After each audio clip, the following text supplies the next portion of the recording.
Welcome to Instant Cooking. Today I am making whole wheat almond cookies.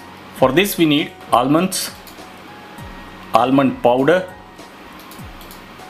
butter, whole wheat flour, castor sugar, refined flour and vanilla essence. So in a bowl take 50 grams of butter, add 50 grams of castor sugar, mix them well. Now in another bowl take 50 grams of whole wheat flour, add 2 teaspoons of refined flour. Now add butter and sugar mixture in it. Add few drops of vanilla essence and make a dough. Add almonds powder, approximately 2 to 3 teaspoons of almond powder. So now you can see our dough is ready.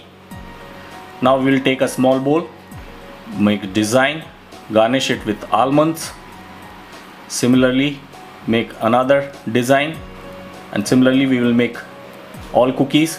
Now on preheated oven 180 degrees Celsius we will bake it for 20 minutes, and after 20 minutes your healthy whole wheat almond cookies is ready. Thank you.